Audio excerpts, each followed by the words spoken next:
Vamos a comenzar nuestra clase. ¿Se escucha bien? ¿Están viendo lo que presento ahorita? Buenos días, doctor. Sí, se ve. Sí, Ok, doctor. muy bien. Gracias, buen día. A ver, en la anterior clase, la última lámina que hemos hecho ha sido esta. Y estábamos viendo, bueno, algunos temas relacionados con anticoagulantes. Y como les dije, en la clase ya prácticas vamos a desarrollar las características de los anticoagulantes. Pero Eh, la mayoría de los anticoagulantes, sean las sales de EDTA, las mezclas de oxalatos, el citrato de sodio, en fin, ellos tienen como finalidad hacer la quelación del calcio, que habíamos dicho que era un componente importante del sistema de coagulación de hemostasia, ¿no? La heparina, sin embargo, actúa de un modo diferente. Habíamos dicho que era potenciando a un anticoagulante natural, que es la antitrombina. Por lo tanto, la mayor parte de los anticoagulantes tienen como función quelar el calcio, mayor o menor proporción, pero de esa manera conseguir la anticoagulación in vitro en los tubos cuando obtenemos la muestra de sangre. Una vez que las muestras son obtenidas y ya están anticoaguladas, deben ser homogenizadas adecuadamente y de manera homogénea en el sentido de evitar la formación de microcoágulos, porque esto nos va a alterar los resultados.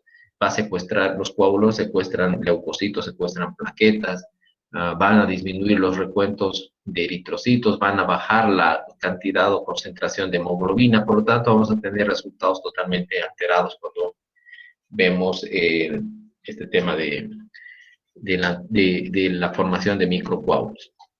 ¿Ya? Entonces siempre uno de los pasos importantes antes de procesar muestras, después de haber obtenido la sangre, homogenización.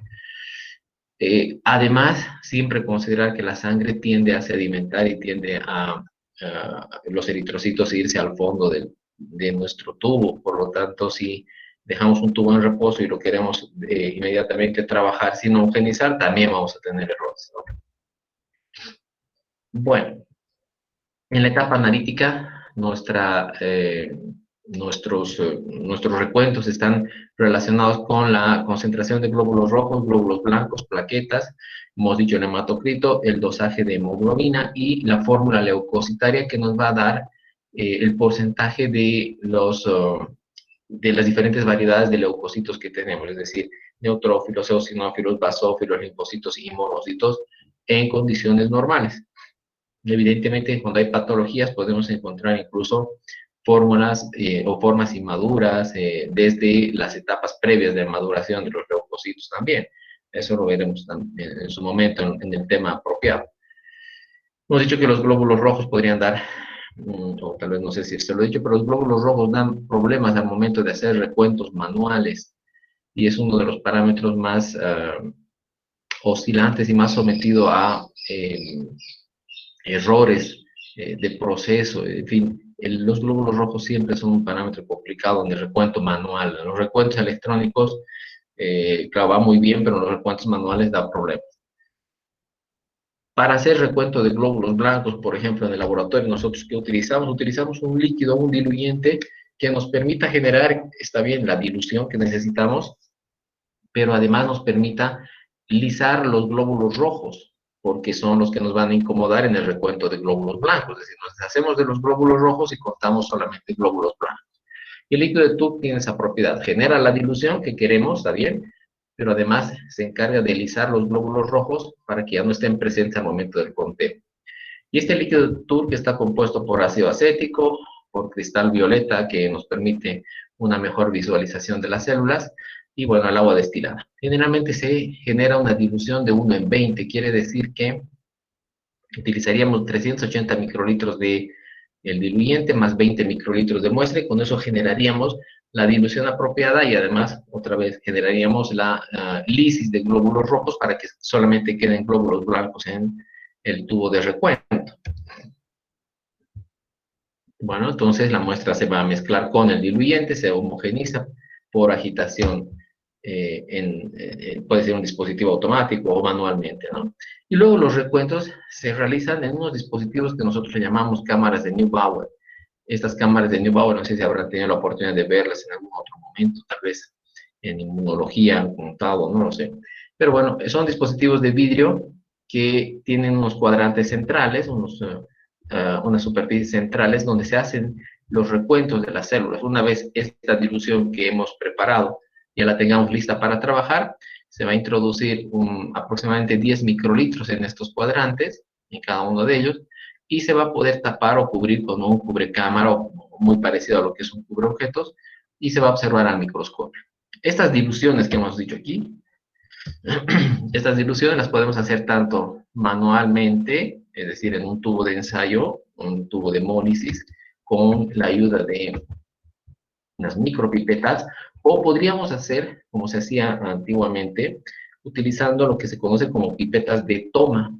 Esas pipetas generan esas diluciones que hemos hablado, y no se utilizan estas micropipetas, sino que la dilución se produce directamente aquí. Para glóbulos rojos hay una dilución, para glóbulos blancos otra dilución.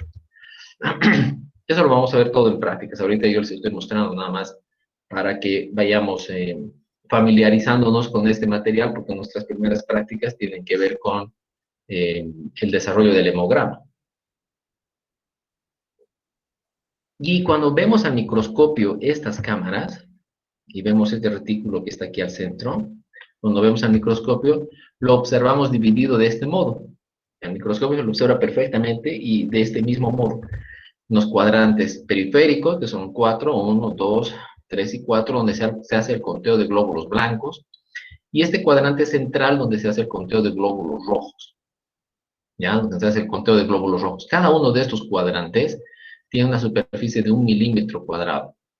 Por lo tanto, la cámara de manera total tiene 9 milímetros cuadrados de superficie, ¿no? 1, 2, 3, 1, 2, 3, 3 por 3, 9 milímetros cuadrados de superficie. De cada uno de estas superficies es de 1 milímetro cuadrado. Este también, y todo, el total del central también es 1 milímetro cuadrado.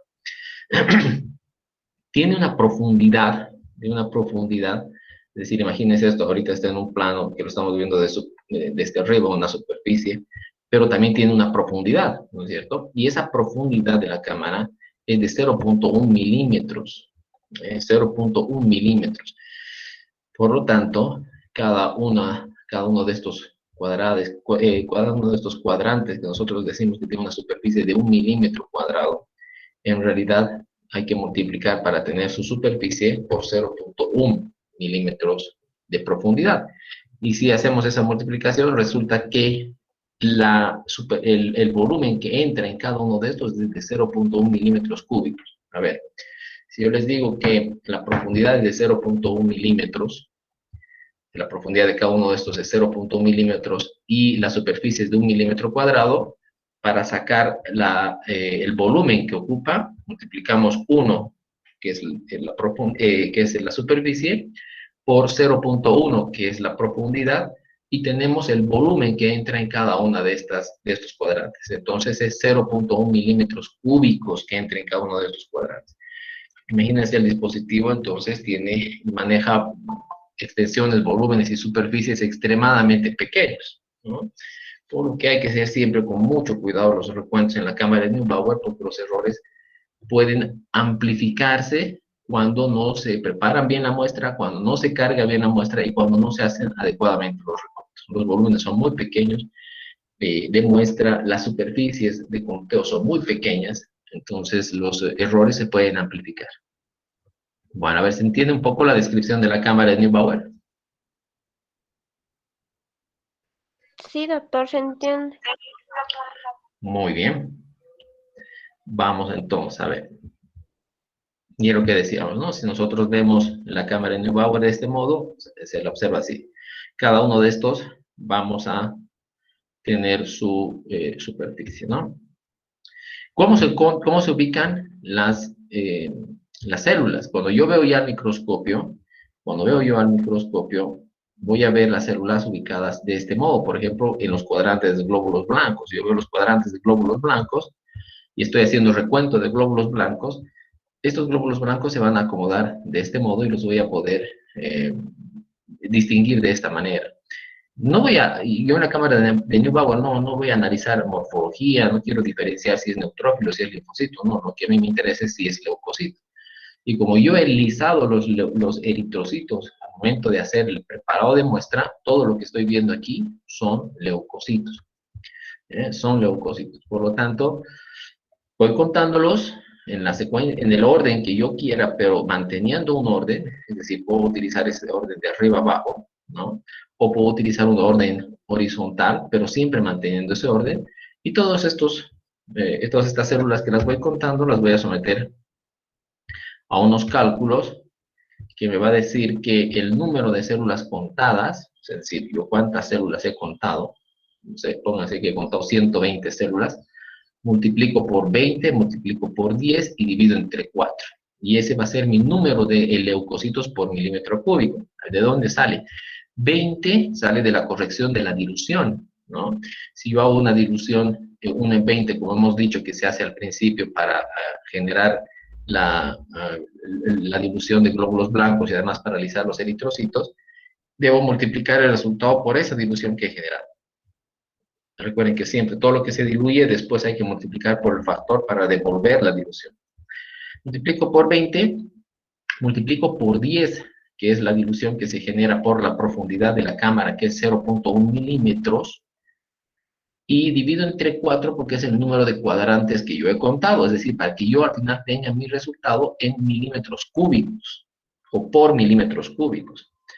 Entonces, si yo resuelvo todo esto, que siempre va a estar constante mientras lo mantenga, si mantengo la dilución de 20 siempre, entonces esta dilución siempre estará en 20. Esta profundidad no la puedo modificar porque es una cuestión física de la cámara, yo siempre va a ser una dilución o va a ser un factor de 10. Y este 4 va a ser, mientras yo cuente los 4 cuadrantes, se va a mantener constante. Por lo tanto, todos estos números me van a dar un resultado fijo de 50. Mientras yo no cambie nada de esto, va a ser 50.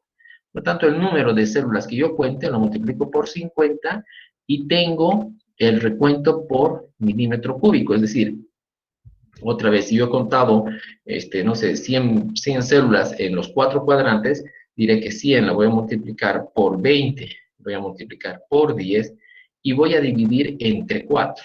Por lo tanto, mi recuento de células va a ser de 5000 por milímetro cúbico, ¿no es cierto? Esa es la forma de hacer el recuento de células o glóbulos blancos cuando tenemos la cámara de Neubauer. A ver, ¿hasta aquí alguna duda? Buen día, perdón. Dígame. ¿Y por qué dijo que lo multiplicamos por 50? No solamente por resolver esta parte, ¿no? Para manejarlo constante. Es decir, para que yo no esté todo el rato multiplicando por 10 o por 20, por 10 y entre 4. Sé que estos se van a mantener constantes. Entonces resuelvo 20 por 10 es 200, entre 4, 50. Para mantenerlo constante y siempre multiplicar el número que yo cuente por 50. Imagínense que tengo 10 pacientes y hay que hacer 10 recuentos de glóbulos blancos. Entonces no voy a estar multiplicando a cada uno por 20, por 10 entre 4, cuando sé que todo esto se va a mantener constante y el número de glóbulos blancos que cuente lo multiplico directamente por 50 para tener el recuento de glóbulos blancos por milímetro cúbico. Es decir, esto que estaba aquí atrás, cuento mis células, cuento todas estas mis células que están acá en los 4 cuadrantes, 1, 2, 3 y 4. Cuento todos ellos,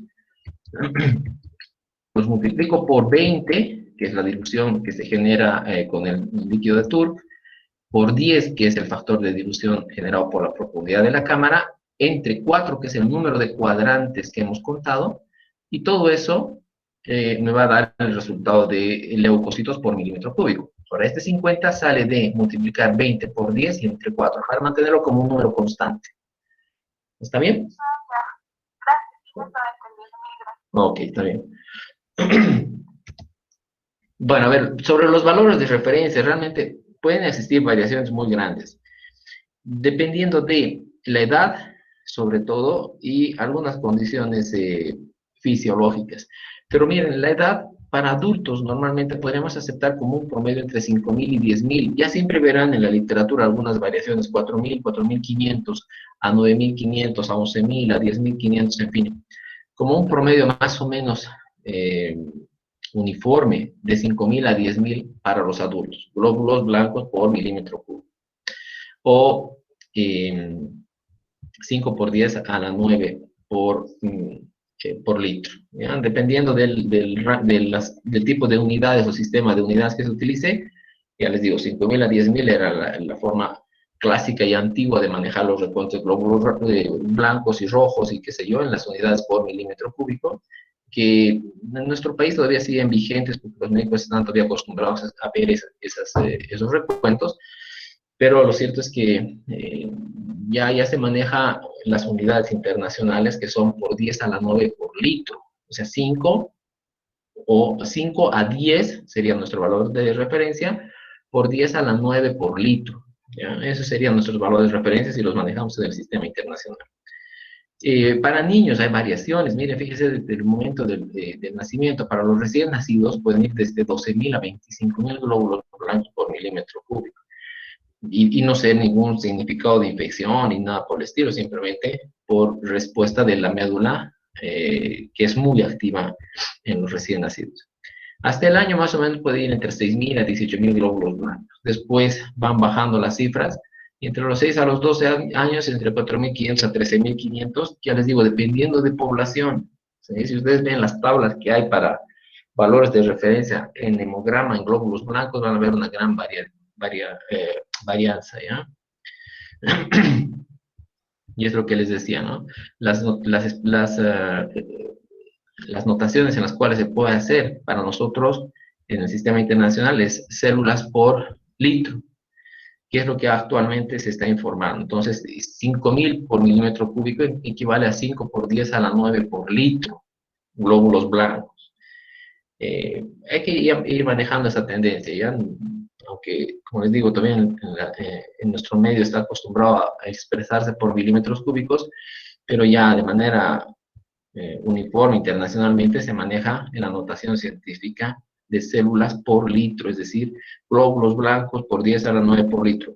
En rojos lo mismo, tantos glóbulos rojos por 10 a la 9 por litro. Eso vamos a ver. Bueno, a ver, tenemos causas de error y realmente en el recuento manual pueden generar muchos errores y si es que no seguimos todos los cuidados del proceso de recuentos. Del material, por ejemplo, no colocar bien los cubrecámaras, esos cubrecámaras que se ponen encima de la cámara de Neubauer, porque puede no generar la profundidad de 0.1 milímetros. Recuerden que tienen que imaginarse uno de esos cuadraditos como una especie de pozo en el cual tiene una profundidad, el cual tiene una profundidad de 0.1 milímetros.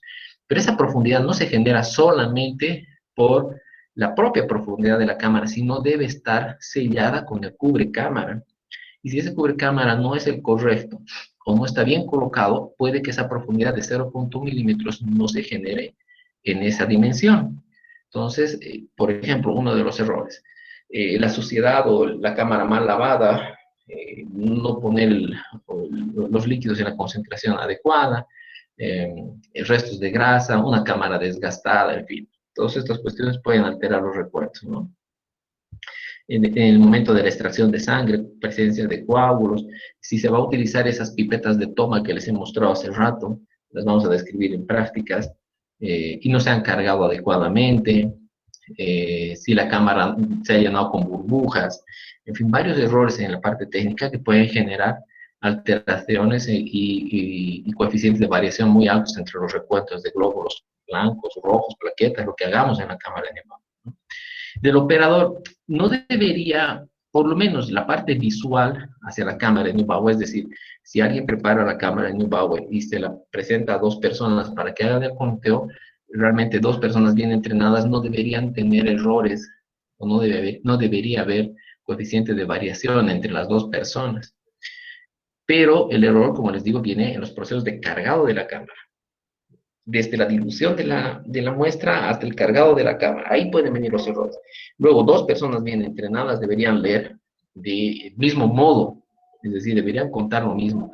Si son 50 células las dos personas bien entrenadas, ¿no? Bueno, A ver, las leucocitosis pueden ser fisiológicas, y eso es lo que les decía, ¿no? Pueden haber leucocitosis fisiológicas y hacer la variación en esos rangos que les he mostrado hace rato, que decíamos en promedio 5.000 a 10.000 por milímetro cúbico para leucocitos, y fisiológicamente podrían tener ciertas variaciones. Por ejemplo, el embarazo, la lactancia, el puerperio, los periodos menstruales, el ejercicio intenso o el sometimiento a estrés de cualquier tipo puede generar leucocitosis transitorias que no tienen ningún significado, ¿no? No tienen ningún significado. Y claro, tenemos las infecciones, que es donde interesan los recuentos de glóbulos blancos, como por ejemplo causas infecciosas como bacteremias por diferentes entidades o microorganismos, eh, algunas, algunas infecciones virales, en fin, causas no infecciosas como procesos inflamatorios o situaciones postraumáticas, poshemorrágicas. Por ejemplo, postraumáticas es común ver a los pacientes que han sufrido fracturas tener leucocitosis. Poshemorrágicas por una estimulación de la médula para el reemplazo de todas las células del sistema periférico. En fin, hay varias explicaciones no infecciosas que puedan estar relacionadas con leucocitosis, que son patológicas porque tienen un componente de alguna situación no corriente ni fisiológica y que pueden producir leucocitosis. Ahora hay leucopenias. Hay unas leucopenias que se llaman constitucionales, en las cuales los pacientes de manera constitutiva van presentando leucopenias, es decir, recuentos por debajo de 5.000 por milímetro cúbico, sin ninguna explicación y sin ninguna causa aparente, ni fisiológica ni patológica. Y bueno, hay leucopenias que se llaman postprandiales, es decir, digestivas. Las personas normalmente se espera que después de la alimentación, entre 1 a 2 horas después de la alimentación, los recuentos de glóbulos blancos son más bajos que durante la mañana, por ejemplo. Es decir, esperamos que los recuentos de glóbulos blancos después de la alimentación, 1 a 2 horas después de la alimentación, son más bajos que en la mañana. Por eso también siempre hay que tomar en cuenta la hora y el momento de las tomas de muestra. Uno pensaría que porque son células, todo el día se están produciendo en las mismas cantidades, pero tienen sus variaciones. Vamos a ver cuando hablemos de hematopoiesis después, que la dinámica de producción de células sanguíneas es muy alta, la cinética de producción de células es muy alta. Por decirles algo, por ejemplo, para el reemplazo de glóbulos rojos, estamos hablando una producción de prácticamente 10 a la 9 por kilogramo de peso por día. Imagínense, 10 a la 9 células por kilogramo de peso por día que se están reemplazando.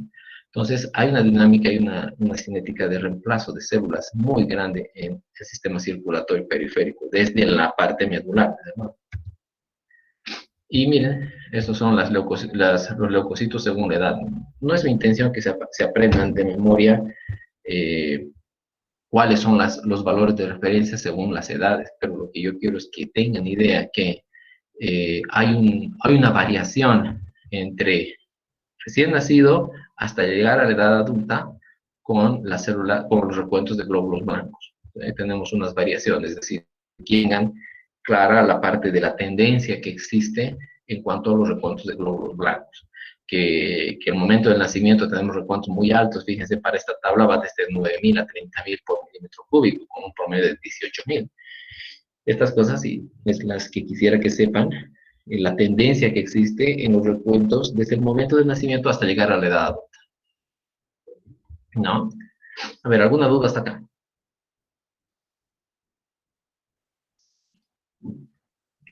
Bueno. Fíjense cómo van los glóbulos blancos entonces en esta gráfica, ¿no? Desde el momento del nacimiento, recuentos altos y su pico más alto alrededor de las 12 horas después de nacido, van bajando hasta llegar a tener en la edad adulta ya recuentos que en promedio pues están alrededor de los 7.000 a 7.500 por milímetro cúbico, ¿no? Una media de recuento. Y miren cómo es la dinámica respecto entre neutrófilos y linfocitos. Si bien al principio hay neutrofilias, al momento del nacimiento, hasta las 12 horas se presentan las neutrofilias más importantes, luego estos van disminuyendo y más bien hacia el año de nacido, las linfocitosis son importantes. Las linfocitosis se mantienen como constantes más o menos hasta los 4 años. Y fíjense que luego ya hay, evidentemente, una relación mayor entre neutrófilos y linfocitos. Después de los 6 años, más o menos, la relación entre neutrófilos y linfocitos es la que mantenemos hasta adultos. Mayor cantidad de neutrófilos, menor cantidad de linfocitos en condiciones normales, ¿no? Bueno, hasta ahí, con leucocitos. ¿Alguna duda?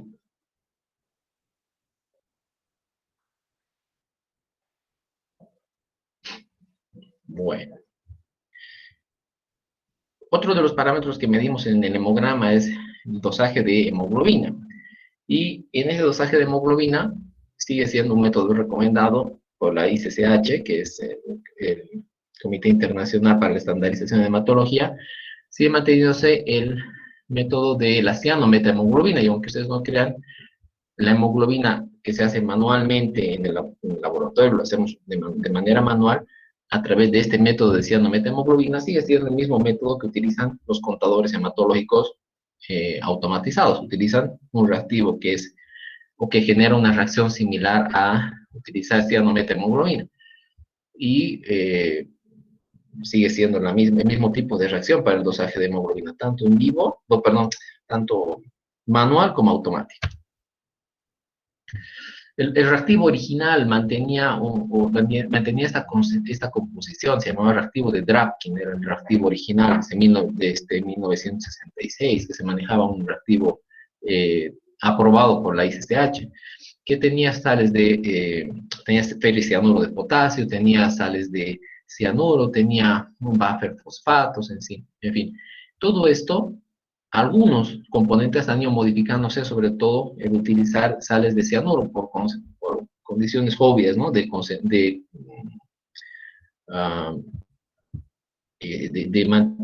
mantener un ambiente libre de tóxicos, porque, bueno, el cianuro siempre es tóxico, por contaminaciones, en fin.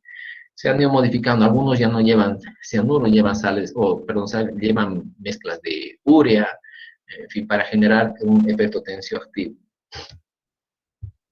La reacción original debería generarnos un compuesto a través de el hierro que se encuentra en la hemoglobina, con el ferricianuro de potasio generar metahemoglobina, y con el cianuro de potasio generar la cianometahemoglobina. Esto genera un cambio de color, bueno, en realidad un cambio de color, sino una reacción estable de color que se puede leer a 540 nanómetros, un espectrofotómetro, y con eso tenemos la hemoglobina, como haríamos una glucosa, haríamos no sé, un colesterol, un triglicérido, de ese mismo, una reacción colorimétrica.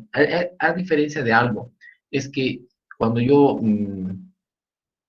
libero la hemoglobina que está en los eritrocitos, no genero un nuevo color, es ese color que se va a mantener estable gracias a esta reacción, a la formación de metahemoglobina, para que no sufra oxidación, y con eso va a poder tener un color estable, que es la cianometahemoglobina, que ha venido y es proveniente de la hemoglobina de los eritrocitos. Y con eso puedo leer a 540 nanómetros y tener una relación respecto a un patrón de concentración conocida, y tener, según la ley de Beer, tener la concentración de la hemoglobina en esa reacción, ¿no es cierto? Entonces, a ver, la hemoglobina que está en los eritrocitos es liberada por acción del efecto tensioactivo del mismo reactivo, se libera la hemoglobina de los eritrocitos, reacciona con el ferricianuro de potasio, se convierte en metahemoglobina, que es estable, por lo tanto ya no sufre oxigenación ni desoxigenación, reacciona con el cianuro de potasio y se forma un compuesto estable que es la cianometahemoglobina. Esta cianometahemoglobina se puede leer a 540 nanómetros en un espectrofotómetro y relacionarlo con un patrón de concentración conocida, y a través de la ley de Beer tener la concentración de hemoglobina en esa muestra, ¿no? Así hacemos la técnica. Esta es más o menos la técnica. Ya les digo, en teoría, en la práctica veremos con detalles, ¿no? Se pueden hacer curvas de calibración teniendo 3 niveles de patrones, de bajo, normal o alto. En la actualidad, debido a la estabilidad que ya se consigue con los nuevos reactivos, no se necesitan tener ya 3 niveles de estándar, es decir, de calibradores. Con un nivel es suficiente. Y se tendría una línea. Si tenemos 3 valores, tendríamos 1, 2 y 3 puntos. Hacemos una línea, tenemos la ecuación de la recta, qué sé yo. Todas estas cosas si bien las han visto en análisis instrumental, me imagino, pero ya las resuelven los equipos de manera interna, ¿no? Bueno, tenemos un control, una muestra, un control testigo que se llama un estándar, un calibrador que nos permite relacionar su absorbancia de la muestra con la absorbancia del calibrador, y sabiendo la concentración del calibrador, podemos saber la concentración de hemoglobina en la muestra. A ver si se acuerdan, ¿cómo era la fórmula de Beer para relacionar absorbancia con concentración? ¿Se acuerdan?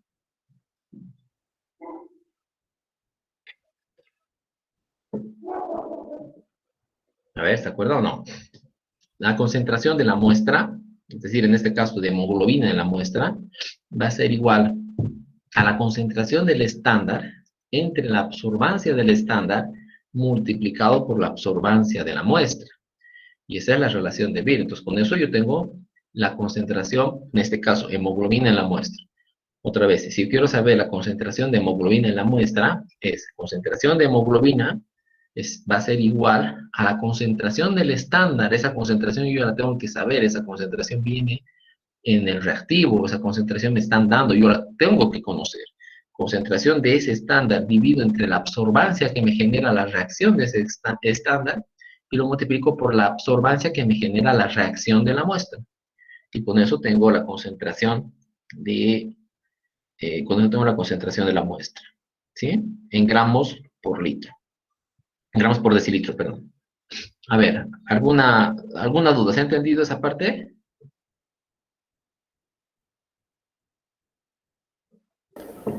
Sí, doctor, sí he entendido. ¿Puedo volver a repetir, por favor, doctor? Disculpa. Claro, no hay problema. La concentración de, y esto para cualquier cosa que sea relacionada con colorimetría.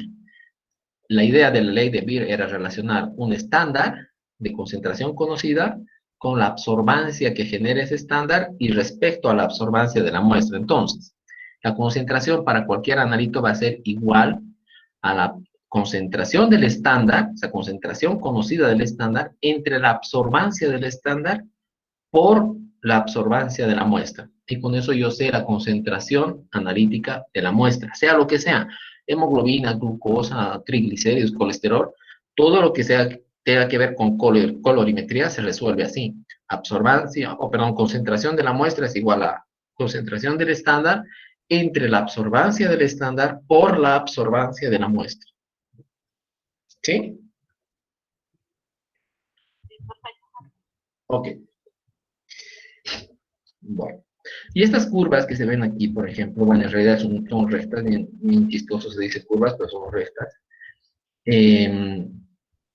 Se generan en absorbancias, fíjense, yo tengo la absorbancia y concentración. Se supone que cuando se han hecho estas curvas con 3 puntos, son 3 estándares, uno bajo, un estándar de concentración media y un estándar de concentración alta.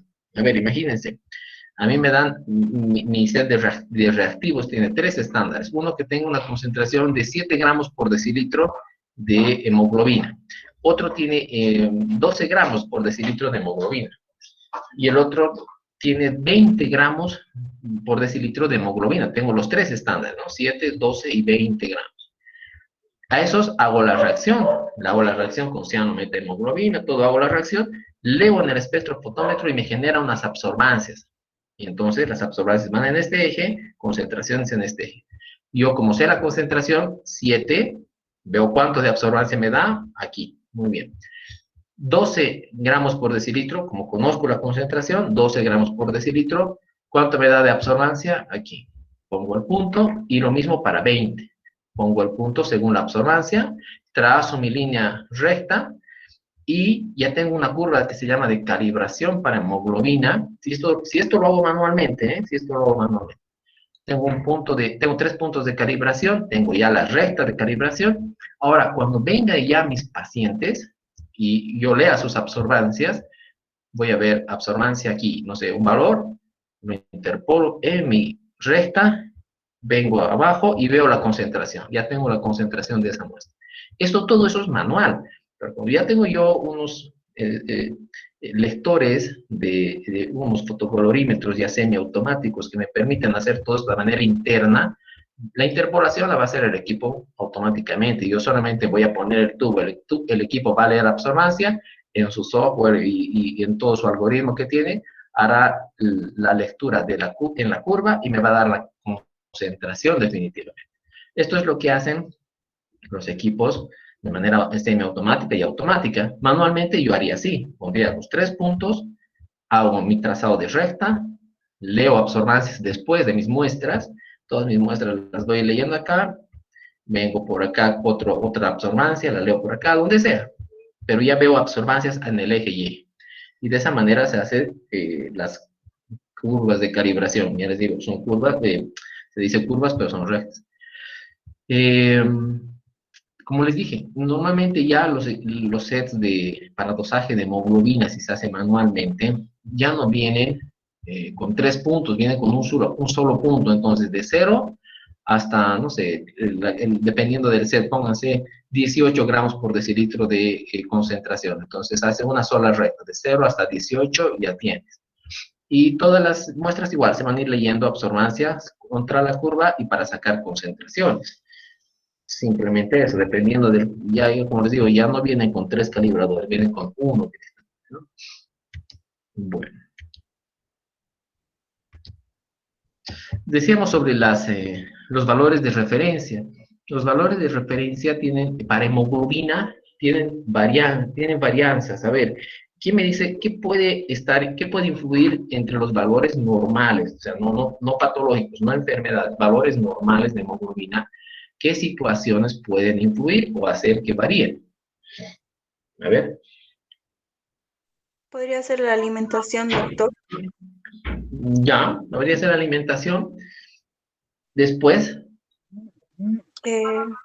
Peso de las diferentes personas, talla.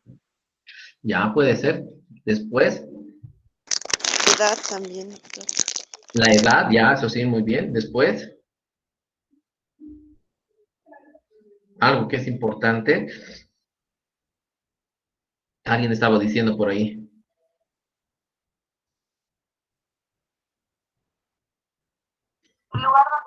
Exacto, lugar de hábitat. Ya, ya lo que está aquí, miren, ya está aquí. Exactamente. ¿Ven? A ver, vamos a ir analizando cada una de estas condiciones fisiológicas que pueden hacer diferentes valores de referencia. El sexo entre varones y mujeres, por descontado, ya nos damos cuenta, ¿no? ¿Por qué? Primero porque y en edad adulta ya, ¿no? Primero porque la testosterona que producen los varones en cantidades mucho más importantes que lo que producen las mujeres, es una hormona anabolizante. Y como una hormona anabolizante favorece la síntesis de hemoglobina. Por lo tanto, ya tenemos ventaja en ese sentido. Y de esa manera tenemos una explicación para que varones tengan mayores concentraciones de hemoglobina.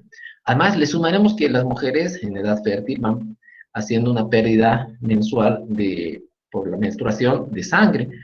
Y evidentemente el sistema de homeostasis debería ser el reemplazo y no notarse eso, pero siempre queda un pequeño déficit en la balanza de producción y pérdida, ¿ya? Y además le sumamos eso a que no tiene testosterona para mejorar el sistema anabolizante de la síntesis de hemoglobina, entonces vamos a generar valores un tanto más bajos. Son las dos explicaciones para que varones y mujeres tengan diferencia en cuanto a la concentración de hemoglobina. ¿Ya? Por ahí una de las situaciones fisiológicas para la diferencia. El otro, decíamos, el lugar de hábitat, ¿no es cierto? Es la altitud a la cual se encuentra habitando una persona. De eso, ¿de qué manera puede influirnos? A ver, eso es fisiología. ¿Quién se acuerda o quién lo puede relacionar?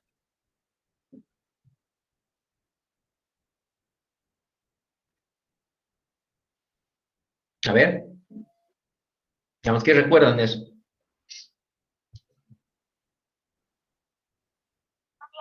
Buen día. Recuerdo que a mayor altura el cuerpo necesita bueno, no hay mucho oxígeno, entonces las personas que viven a mayor altura tienen que tener mayor hemoglobina para que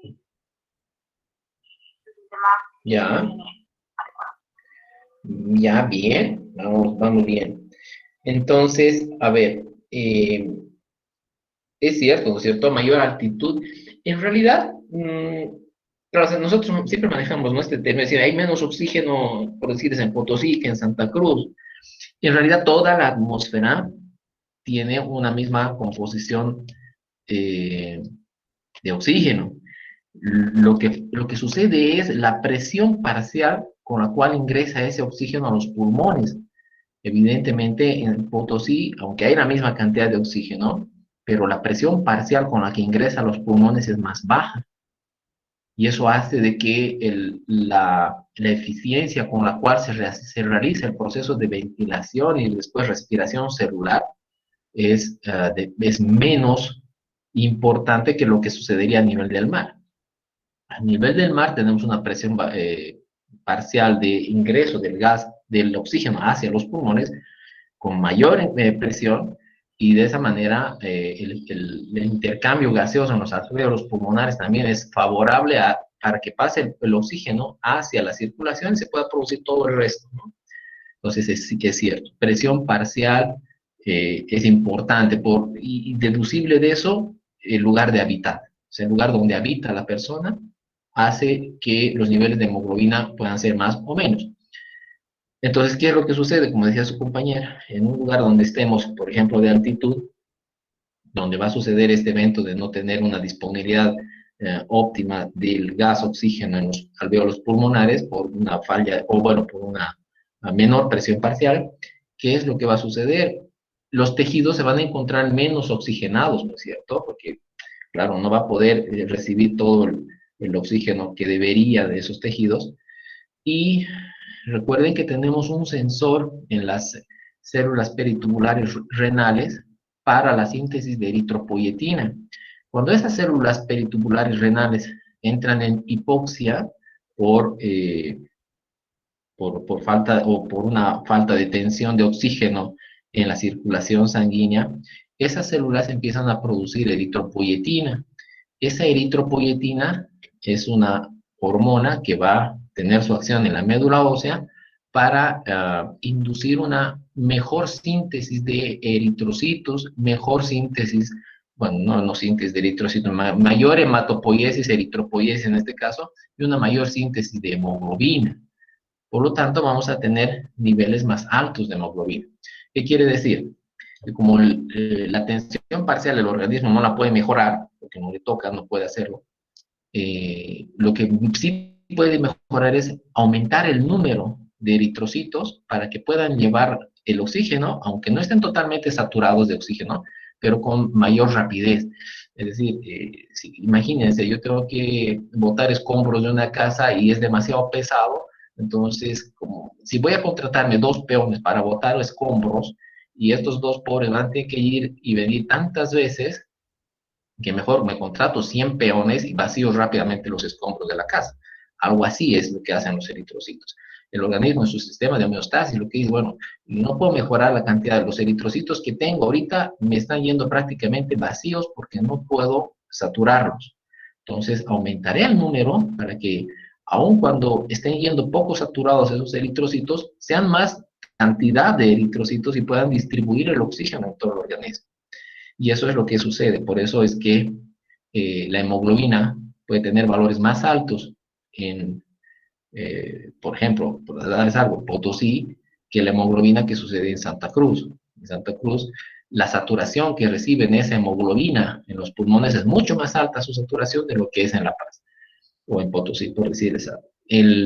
A ver, para que ustedes vean, la saturación de oxígeno en promedio en La Paz está alrededor de 88%. Pero en Santa Cruz consigues una saturación de prácticamente el 99%. O sea, es decir, la hemoglobina que tiene esa persona, 99% está saturado. Cuando yo saco sangre arterial a un paciente en Santa Cruz, veo la saturación, mido la saturación de esos sus eritrocitos, de esa su hemoglobina, y su hemoglobina prácticamente el 99% está saturado con oxígeno, lo cual es muy bueno. Pero yo mido a un paciente en La Paz o en Potosí, peor, y mido su saturación de la hemoglobina, en Potosí no alcanza el 85% de saturación, ¿sí? Y no porque esté enfermo el paciente ni nada, sino porque la presión parcial, como otra vez les digo, la presión parcial con la que ingresa ese oxígeno en los alveolos pulmonares no le da, no puede hacer el intercambio gaseoso adecuadamente. En Cochabamba, nuestro promedio está alrededor del 92%, 92 a 93%, 95% es excelente saturación, ¿no? En Cochabamba. Entonces, esa es la relación que existe entre la hemoglobina y el lugar de hábitat, ¿no? ¿Alguna duda?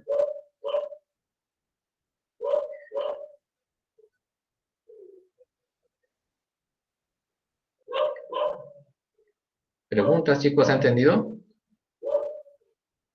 Sí, doctor. Muy bien. Entonces, bueno, ahí teníamos unos valores que van para mujeres alrededor de, según la bibliografía, ¿no? 11.5 a 14 gramos por ciento. Para varones, estamos hablando de adultos, 13.5 a 17 gramos por decilitro o por ciento de hemoglobina. Cada laboratorio tendrá que ajustar respecto a su población, que no van a tener variaciones muy grandes, pero es adecuado que cada laboratorio adecue, sobre todo si es que vamos a tener estas variaciones sobre edad, o perdón, sobre lugar de hábitat y edad, ¿no? En los niños, las variaciones de hemoglobina son muy grandes también, desde el momento del nacimiento hasta llegar a la pubertad y después la edad adulta, son también valores que van fluctuando mucho de acuerdo a la edad. Bueno, denme un momentito.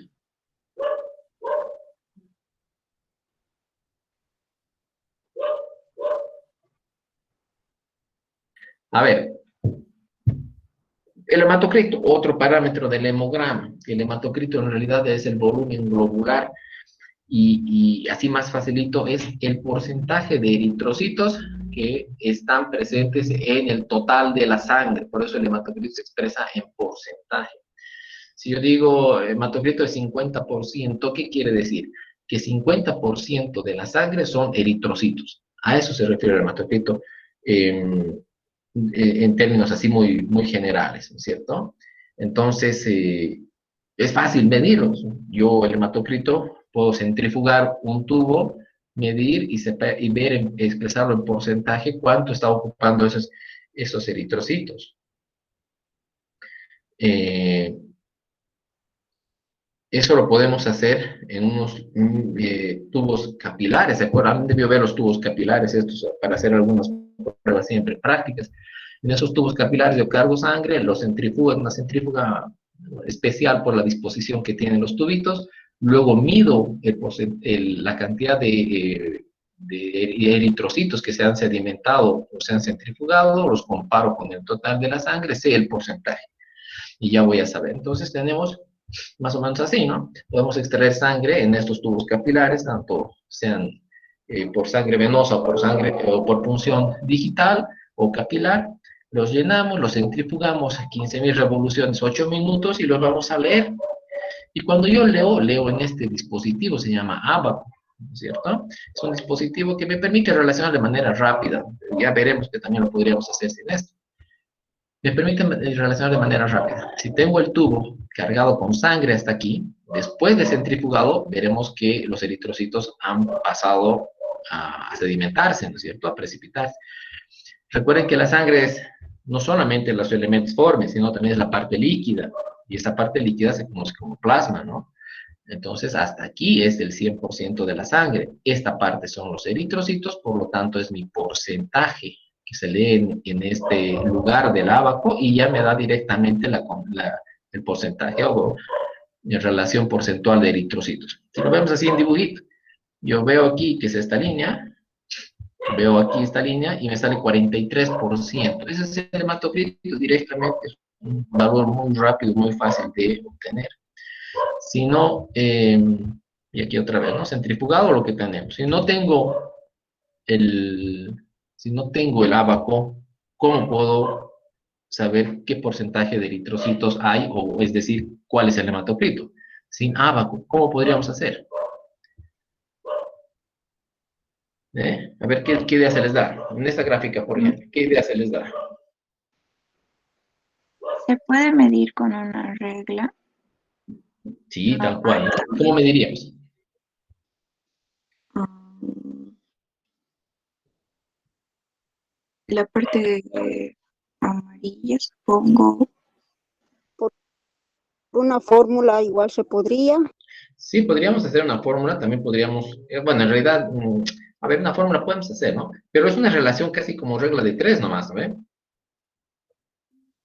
Si yo mido hasta aquí, que es el 100%, con una reglita y digo, bueno, hasta aquí son 52 milímetros, es decir, o 52 milímetros, 5.2 centímetros, ¿no es cierto? Hasta aquí, el 100%, 5.2 centímetros, por decirles algo.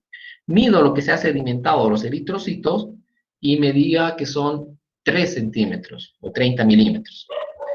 Entonces digo que 52 milímetros son el 100% y los 30 que estaban aquí es X. Ese va a ser mi porcentaje. ¿Sí? ¿Se Buenos entiende? días, doctor. Sí, doctor. ¿Pueden volver a explicar? Es que no he escuchado muy Claro, bien. claro. No se preocupe. Si yo les digo que después de centrifugar, eh,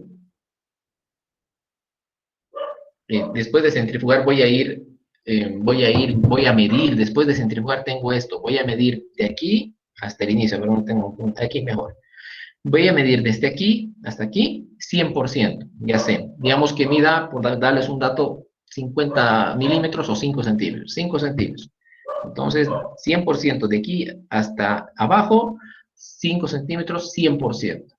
Mido cuánto es esta distancia que son los eritrocitos del tope hasta abajo y imaginemos un número, 3 centímetros. Entonces, 3 centímetros X. 5 centímetros es el 100%, 3 centímetros es X. Y con eso tengo el porcentaje ya de eritrocitos y ese es el valor del hematocrito. ¿Sí? ¿Ahora sí se entiende? Sí, doctor. Sí, doctor. Muy bien. A ver.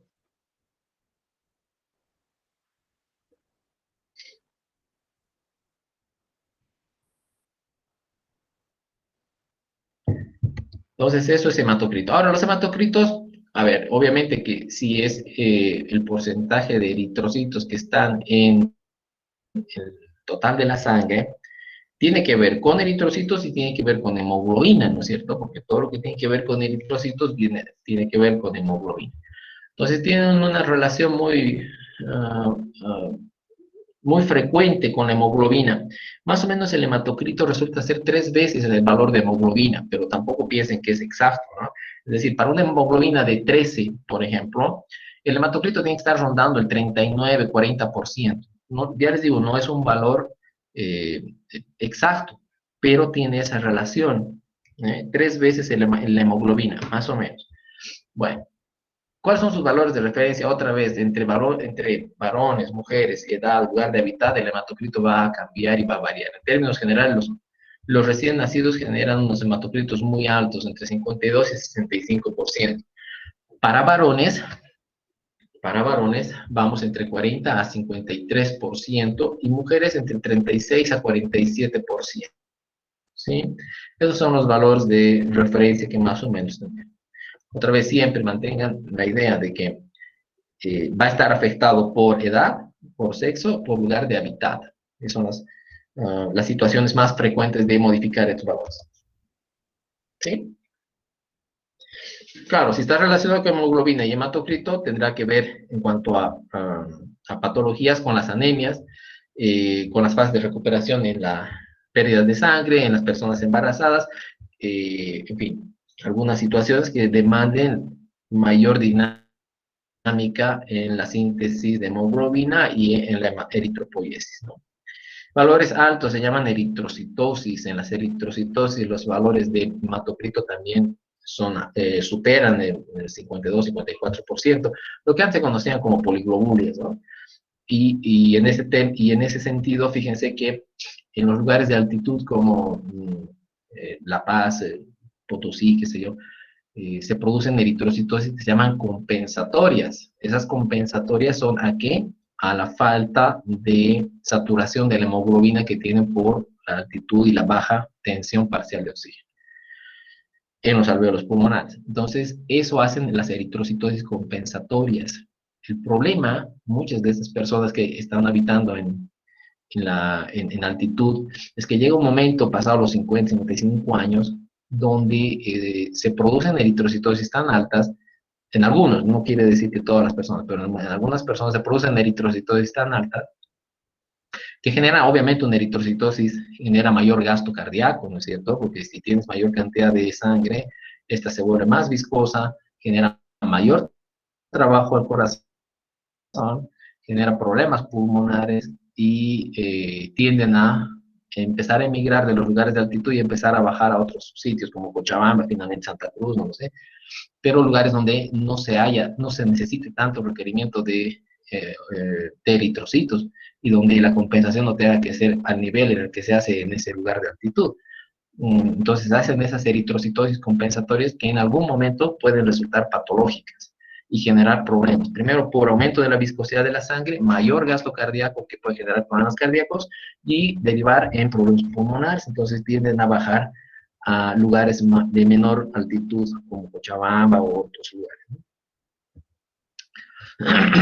Y claro, en los fumadores que, bueno, fumadores constitucionarios que van a tener problemas de oxigenación, se producen eritrocitosis, independientemente si está en La Paz o donde esté. Pero fíjense que una persona que fumar mucho, bueno, no sé cuánto será, pero fumar mucho, va a generar hipoxias, ¿no? Va a generar hipoxias, pero constantes. Y aunque esté viviendo en Cochabamba o aunque esté viviendo en Santa Cruz, va a simular estar viviendo en un lugar de altitud. ¿Por qué? Porque el gas que está ingresando hacia sus pulmones está compitiendo con el humo del cigarro y no está pudiendo saturar la hemoglobina adecuadamente. Entonces es como si estuviera viviendo en un lugar de altitud y también van a tener eritrocitosis. Bueno, hasta ahí quedaremos con glóbulos rojos. ¿Alguna otra pregunta, chicos? ¿Alguna duda? Cuando hablamos del hematocrito, entonces podemos determinarlo en el dispositivo de abajo, Sí. como por microcentrifuga. En realidad, lo del ábaco y lo otro que hemos mencionado de medir con una reglita es el proceso de lectura. La microcentrífuga es obligatoria para los dos, es decir, porque la microcentrífuga nos va a permitir separar las fases. Esto que vemos acá, con la microcentrífuga vamos a poder separar. Fíjense, un tubito aquí de hematocrito ya separado, ¿no? Ese tubito que hemos separado con microcentrífuga nos ha podido dividir las dos fases, una fase líquida y los elementos formes de la sangre. La centrífuga es importante para los dos. Ahora, que se necesite el ábaco para hacer la lectura aquí y esto sea mucho más rápido, fíjense, no tengo que hacer ningún cálculo, simplemente la sangre, el tubo, hago coincidir con esta línea que es 100%, pasando por el total de la sangre, ahí lo dejo el tubito, y esto es móvil, esta escala es móvil para que yo la haga coincidir con el lugar donde están los eritrocitos. Leo aquí y ya tengo, es bien rápido, no tengo que hacer ningún cálculo. Entonces, si no dispongo de esto, lo que les decía hace rato, pues mido con una regla el nivel superior de la sangre, mido con la regla el nivel superior, mido los eritrocitos y los relaciono en una regla de 3 y voy a tener el porcentaje. Lo mismo que haría aquí, lo voy a hacer de manera manual, pero a ver, si tengo 10, 15 para hacer de forma manual, un poco laborioso estar haciendo los cálculos para cada uno de ellos. El abaco me va a ayudar a ahorrar tiempo, ¿no? Entonces, para la lectura se usa el ábaco, ¿verdad? Sí, para las lecturas el ábaco, ¿no? O, como hemos dicho, medir manualmente. Eso es lectura ya del hematocrito. Pero la centrífuga es indispensable, si no, no voy a poder conseguir la separación de las dos fases, ¿no? Necesito la centrífuga para cualquier proceso. La lectura lo hago en ábaco o lo hago manualmente haciendo cálculos, ¿no? Muchísimas gracias. Está bien. Bueno, continuaríamos entonces con glóbulos rojos para la siguiente clase, ¿no? Seguimos acá. Sí. A ver, entonces, miren, no sé cuáles son las disposiciones todavía sobre grupos de práctica. No sé si ya les han dado para poder dividir grupos de práctica. No, doctor. No, doctor, todavía no nos hemos inscrito tampoco. Estamos pasando, pero las clases de manera normal. No hay la website, no funciona hasta ahora. ¿No hay inscripciones todavía? No, doctor, No, todavía no hay fecha. Ay, caramba. Miren, buah, se nos va a ir acortando el año. Yo les hubiera dicho que nos vayamos inscribiendo en grupos, pero no quiero desordenar todo porque de pronto después van a cruzarse materias y todo lo demás. Pues ni modo, vamos a tener que esperar esto de las prácticas. Pero bueno, esperaremos que nos dicen. Entonces todavía no han hecho, pero me imagino que tomas de materias y esas cosas ya han hecho o no. no, nada, doctor. Absolutamente nada. Tampoco, es que la website está bloqueada. Mm. Bueno, estamos un poco retrasados, ¿no? A ver, esperaremos que nos dicen, ojalá que tengamos buenas noticias esta semana. Si no tenemos noticias de prácticas, miren, y no sé si están con algún problema, a mí me gustaría que podamos pasar teoría el miércoles o jueves en la noche en el horario de prácticas. No quiero molestarles, no sé si están con otras clases. Podríamos pasar miércoles o jueves. Se podría coordinar, doctor, pero se está pasando ya desde la anterior semana con alguno que otro docente ya a clases. En teoría, o sea, teorías, ¿no? Sí, Teoría, doctor, teoría. solo teoría. Sí, teoría, Ya. nada de práctica. A ver, para que no, voy a coordinar con sus representantes en el sentido de que no les interfiera con algo, ¿no? O sea, es que no me gusta esta idea de estar ya en clases y yo debería llevar miércoles, jueves y viernes clases con ustedes y no estoy haciendo nada, o sea, no me siento muy bien. A ver, voy a hablar con sus representantes para ver más o menos sus horarios y si realmente se choca con alguna clase teórica que tengan a esas horas, pues no podremos hacer nada. Pero bueno, vamos a estar en comunicación a través de los representantes, ¿ya? Está bien, doctor. Ok, que tengan buena semana y ojalá nos podamos encontrar miércoles o jueves. Ok, Doctor, muchas gracias. Gracias, doctor. Hasta luego. Gracias, hasta doctor, hasta luego, que les luego. vaya bien. Hasta luego, doctor. Hasta luego, doctor. Hasta luego. Igualmente una bella semana. Hasta luego, doctor. Hasta luego, igualmente, que les vaya bien. Hasta luego, doctor. Hasta luego. Hasta luego, doctor. Hasta luego. Hasta luego, doctor. Hasta luego.